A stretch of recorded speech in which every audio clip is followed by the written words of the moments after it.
This is for those of you who are given the reading on the Arctic subarctic region. Try to follow along if you can. My cursor will be either on the right, sometimes it might be following along, but it'll probably be on the right going line by line. I most likely will not be reading the captions, but you could get an idea of them just by studying their images. The people of the American Arctic live in the northernmost lands of North America. In Native American studies, this region is called the Arctic Culture Area. It lies near and above the Arctic Circle and includes parts of present-day Alaska and Canada. Temperatures are very cold for most of the year, and winters are especially harsh. Trees and other vegetation are scarce. The Arctic people long ago developed cultures that were completely adapted to this extremely cold, snowy, and icy environment. Although they have since adopted some modern conveniences, many Arctic peoples still live in traditional ways. The culture area of the Arctic is called the subarctic. It includes most of what are now Alaska and Canada, except maritime provinces, New Brunswick, Nova Scotia, and Prince Edward Island, which are part of the Northeast culture area. Subarctic peoples from Alaska are collectively referred to as Native Alaskans. In Canada, they are known as First Nation peoples. Even though some Eskimo peoples live in subarctic, they are generally grouped with Arctic peoples. Eskimo built igloos and animal skin tents. The native people of the Arctic regions are often called Eskimo. They live in Greenland, Alaska, Canada, and eastern Russia.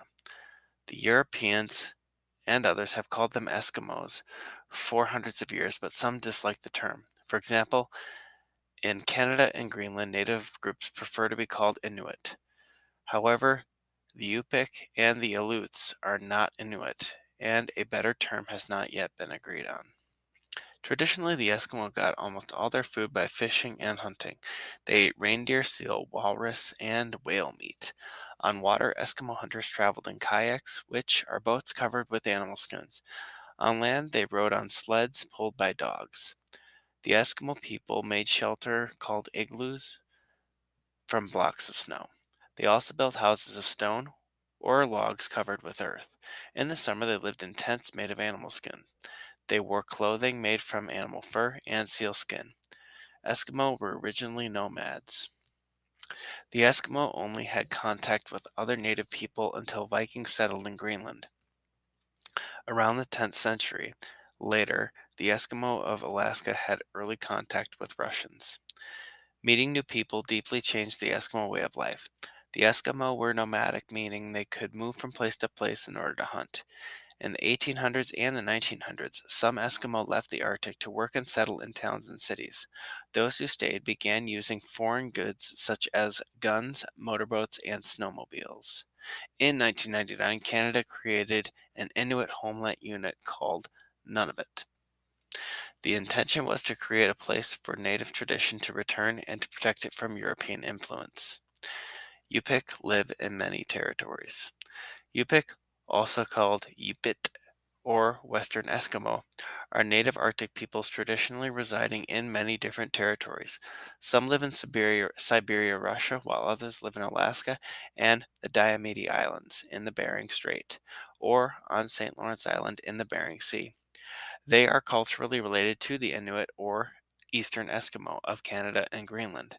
The traditional economic activity of the Yupik was the hunting of sea mammals, especially seals and walrus, and also later, until the later half of the 19th century, whales. Trade with Russians developed at the end of the 19th century. The Yupik also traded with neighboring reindeer breeders. Some specialized in trade and used their economic advantage to become village chiefs, with such functions as opening and closing the hunting season, helping to mediate quarrels, and deciding the times for trade journeys.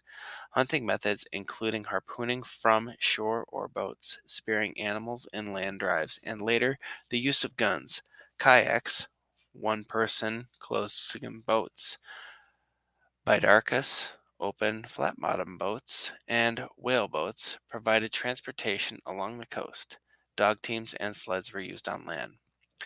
The Yupik practiced shamanism and believed in spirits that could either be harmful or good. Harmful spirits were believed to cause various misfortunes, especially illness. Certain animals and birds were and still are considered sacred and not to be harmed. Rituals, which often included dramatic performances and dances, were carried out to ensure successful future hunts or to give thanks for past ones. Women generally played an important part in these religious performances. Aleut traditionally lived off the sea. The Aleut are a native people of the Aleutian Islands, which are part of Alaska. They also live on the western portion of the Alaska Peninsula, a piece of land in southwestern Alaska that extends to the Pacific Ocean. The name Alaska comes from the Aleut word meaning mainland. The Aleut are closely related to Eskimo or Inuit. The Aleut's early ancestors, the Paleo-Aleut, arrived in the Aleutian Islands from the Alaskan mainland about 4,000 years ago. Traditionally, the Aleut lived off the sea. They fished and hunted animals such as seals, sea otters, whales, sea lions, and walruses. The Aleut kept their traditional way of life until Russian settlers arrived in the 1700s. Conditions were harsh under Russian control, and many Aleut died from disease or warfare. Today, there are believed to be about 15,000 individuals of Aleut descent left in the United States.